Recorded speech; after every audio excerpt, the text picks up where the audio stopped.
Morning students, I hope you all are well. So student, आज हम क्या करेंगे? Some properties of definite integral. ठीक है, some properties of definite integral. तो पहले हम ये प्रॉपर्टीज़ करेंगे, समझेंगे और याद करेंगे, और उसके बाद आप एक्सरसाइज 7.11 बड़े ही आसानी से कर सकते हैं। तो पहली जो प्रॉपर्टी है स्टूडेंट, वो क्या है? इंटीग्रेशन जो लिमिट है a to b f(x) dx। ठीक है, अगर मैं इसकी जो लिमिट है इसको मैं अगर चेंज कर देता हूँ, जैसे कि b को मैं नीचे ले आया हूँ और a को ऊपर, f(x) dx, तो आगे क्या आ जाएगा? माइनस का साइन। ठीक है, जैसे कि 1 to 2 x² dx। ठीक है, अगर मैं इसको चेंज करता हूँ तो माइनस का साइन पहले आ जाएगा, 1 to 2 था, 2 to 1 x² dx। ठीक है, तो ये फर्स्ट प्रॉपर्टी है, इसका यूज़ क्वेश्चंस के अंदर करेंगे। जो नेक्स्ट प्रॉपर्टी है integration a to b f(x) dx। अब इसमें क्या है कि a और b के बीच में, ठीक है, जैसे कि मैंने एक c ले लिया। ठीक है, c कोई भी नंबर है वो मैंने ले लिया, जैसे कि 1 और 3। तो 1 और 3 के बीच में क्या आता है? 2। तो a और b के बीच में जैसे 1 और 3 है तो बीच में 2 आ गया, 1 और 3 के बीच में। और a और b के बीच में जैसे मैं फॉर्मूले में c ले लेता हूँ, तो a to c f(x) dx और फिर c to b f(x) dx। ठीक है, जैसे मान लो 1 to 2 और 2 to 3। अगर आपकी जो इंटीग्रेशन है उसके अंदर लिमिट दे रखी है 1 to 3, तो हम क्या करेंगे? बीच का कोई भी नंबर ले सकते हैं। ठीक है, अगर हमें यूज़ करना है बीच का कोई भी नंबर लेकर हम उसे यूज़ कर सकते हैं, ताकि हमारा क्वेश्चन जो है वो इजीली सॉल्व हो जाए। तो ये थी प्रॉपर्टी नंबर 2। प्रॉपर्टी नंबर 3 में हमारे पास इंटीग्रेशन है a to b f(x) dx। ठीक है, तो प्रॉपर्टी नंबर 3 में क्या है कि हमारे पास जो इंटीग्रेशन है 0 टू a। ठीक है, ये ध्यान रखना है, 0 से शुरू होना चाहिए, 0 टू a f(x) dx। तो हम इसको क्या लिख सकते हैं? 0 टू a, और जो फंक्शन है उसमें हम x की जगह a माइनस एक्स dx कर सकते हैं। ठीक है, अगर आपकी लिमिट 0 टू a है, 0 टू π/2, ठीक है, जैसे कि 0 टू π/2 ले लेते हैं हम, तो फंक्शन में क्या हो जाएगा? π/2 माइनस एक्स dx। ठीक है, तो इस फॉर्मूले का भी आप यूज़ कर सकते हैं क्वेश्चन को सोल्व करने में। प्रॉपर्टी नंबर 4 में जैसे कि हमारे पास -a टू a, जैसे -1 to 1 हो गया, f(x) dx है। ठीक है, तो ये 0 होगा अगर f(x) क्या है? Odd function. ठीक है, और इसकी वैल्यू जो है वो twice 0 to a f(x) dx होगा। ठीक है, अगर f(x) क्या है? Even function.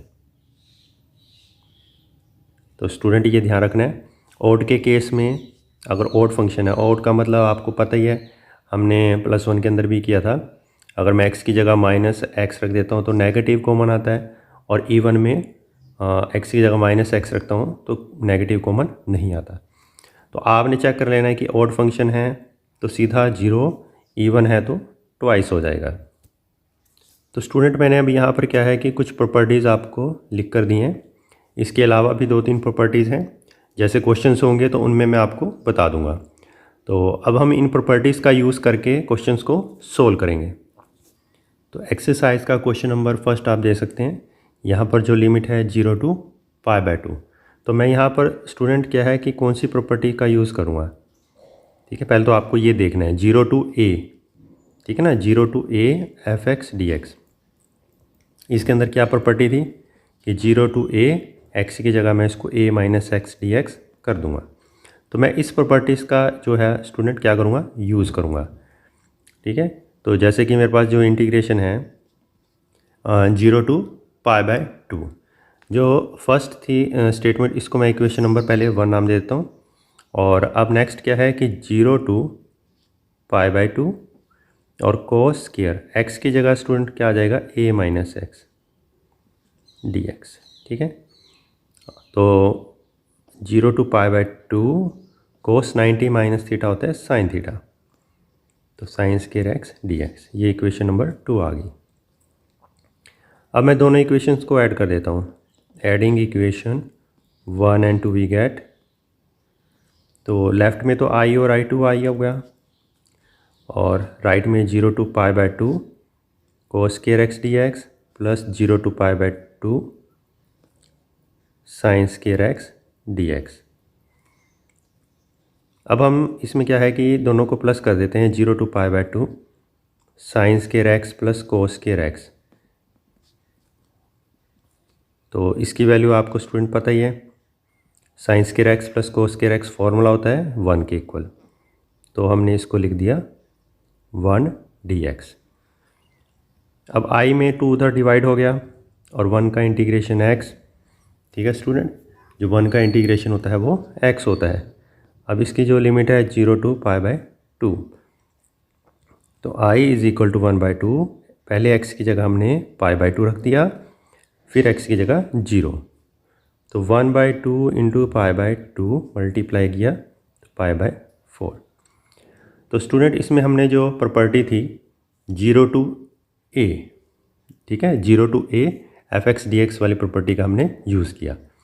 तो आपने भी ध्यान रखना है कि कौन सी प्रॉपर्टी का हम यूज़ करें, ठीक है। मुझे यहाँ cos square x नज़र आया, तो ऊपर जो इसकी लिमिट थी π/2, तो मुझे पता है कि π/2 माइनस एक्स या π/2 माइनस थीटा जो भी है वो साइन थीटा होता है, तो मैं इसका इजीली यूज़ कर सकता हूँ। तो आपने सिचुएशन के हिसाब से जो है फार्मूलों का यूज़ करना है। Next question number second, integration 0 to π/2 root sine x, नीचे root sine x plus root cos x. तो यहाँ पर भी स्टूडेंट मैं 0 to a वाली प्रॉपर्टी का यूज़ करूँगा, ठीक है ना, क्योंकि ऊपर वाली जो साइन वाली टर्म है उसको हम बदल देंगे कोस में। तो प्रॉपर्टी यूज़ करते हैं, साइन एक्स की जगह π/2 माइनस एक्स, फिर इसका रूट एंड अपॉन में साइन π/2 माइनस एक्स, अगेन इसका root plus cos π/2 minus x and root और dx, ठीक है। जो पहली स्टेटमेंट थी उसको आपने इक्वेशन नंबर 1 नाम देना है। अब ये जो साइन वाली टर्म है ये किस में चेंज हो जाएंगी, कोस में, तो ऊपर हो गया कोस x का रूट, इसी तरह से नीचे कोस x का रूट प्लस साइन x का रूट dx, इक्वेशन नंबर 2। अब इनको ऐड कर देंगे, adding equation 1 and 2 we get, तो i और i2 i हो गया, एंड राइट हैंड साइड में ऊपर हो गया साइन x का रूट प्लस कोस x का, और नीचे भी root cos x plus root sine x dx। तो ऊपर नीचे जो टर्म है वो सेम है, तो ये तो कैंसिल आउट हो गई, तो 2i 0 to π/2 1 dx, और 1 का इंटीग्रेशन होता है स्टूडेंट x, तो लिमिट हो गई 0 to π/2 और 2 उधर जाकर डिवाइड हो गया। तो पहले अपर लिमिट π/2 रखा, फिर लोअर -0 एंड सोल्व किया तो π/4। तो ये स्टूडेंट क्या आ गया आंसर। और ये जो क्वेश्चन है स्टूडेंट वेरी इंपॉर्टेंट क्वेश्चन है। अगर मैं बोर्ड एग्ज़ाम की बात करूँ तो बोर्ड एग्ज़ाम में ये क्वेश्चन जो है बहुत ज़्यादा आता है, ठीक है, तो इसका थोड़ा सा ध्यान रखेंगे और नोट कर लेंगे स्टूडेंट। इसके बाद मैं क्वेश्चन नंबर 18 ले रहा हूँ। बाकी जो बीच के क्वेश्चन है ऑलमोस्ट सभी सेम है, उनमें आपने जस्ट प्रॉपर्टी लगानी है और सोल्व कर देना है। लेकिन यहाँ पर देखें, यहाँ पर जो ये मोड वाला है, ठीक है, x-1, इसको आप कैसे करेंगे। देखें जो x-1 है, ठीक है, अगर मैं यहाँ पर इसकी वैल्यू निकालूँ तो x-1 less than equal to 0। So जो x है, x की वैल्यू यहाँ से लेस देन और इक्वल टू 1, ठीक है, और जो मिनिमम वैल्यू है यहाँ पर लिमिट की वो क्या है 0, ठीक है, बात समझ में आ रही है स्टूडेंट। तो अब x की वैल्यू यहाँ पर बीच में एक ऐसा पॉइंट है 1 जहाँ पर इसकी वैल्यू जो है वो क्या है 0 आ रही है, ठीक है, और अगर मैं 1 से कम लेता हूँ तो ये जो मोड वाली वैल्यूज़ है ये क्या आ जाएगी, नेगेटिव आ जाएगी, और 1 से मैं अगर ग्रेटर लेता हूँ तो एक तरह से वो वैल्यू क्या आती है पॉजिटिव। यानी कि बीच में एक ऐसा पॉइंट आ गया कि जहाँ पर इसकी जो वैल्यू है मोड की वो चेंज होती है। तो हम क्या करेंगे कि ये जैसे 0 to 4 है स्टूडेंट, तो आप इसकी जो लिमिट है इसको 0 to 1 और 1 to 4 कर देंगे, ठीक है स्टूडेंट। और 0 to 1 में आपको पता है कि नेगेटिव है, तो x माइनस 1 के आगे नेगेटिव का साइन लगा देंगे आप। और 1 to 4 में यानी कि 1 से जो ग्रेटर वैल्यू है वो पॉजिटिव रहेगी, तो आगे प्लस का साइन रहेगा। ठीक है, तो ये आपका पहला स्टेप हो गया जिसमें आप इसकी जो लिमिट है उसको ब्रेक कर रहे हैं, 0 to 1 एंड 1 to 4। ठीक है स्टूडेंट, अब बिल्कुल सिंपली क्या करना है, आपने इसका इंटीग्रेशन कर देना है। तो माइनस से मल्टीप्लाई कर देंगे स्टूडेंट हम, तो 1 जो है प्लस का हो जाएगा -x dx plus 1 to 4 x minus 1 dx। अब इसका इंटीग्रेशन है x minus x square upon में 2 limit 0 to 1 x square upon में 2 माइनस एक्स लिमिट 1 to 4। तो 1 पुट किया तो 1 माइनस हाफ 0 0। ठीक है, अब 4 पुट करेंगे तो 4 का स्क्वायर 16/2 8 माइनस 4। फिर 1 पुट करेंगे तो -1/2 एंड माइनस माइनस +1।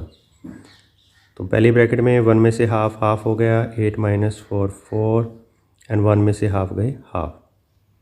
ठीक है स्टूडेंट, तो यहाँ पर अब आप इसका एलसीएम ले सकते हैं 2 1 प्लस तो 10/2 5, इसका जो है वो स्टूडेंट क्या आ गया, आंसर आ गया।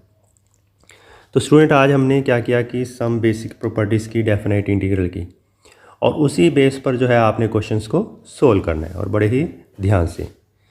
मिलते हैं नेक्स्ट वीडियो में नेक्स्ट टॉपिक लेकर, तब तक खूब मेहनत करें, माता पिता का नाम रोशन करें। जय माता दी।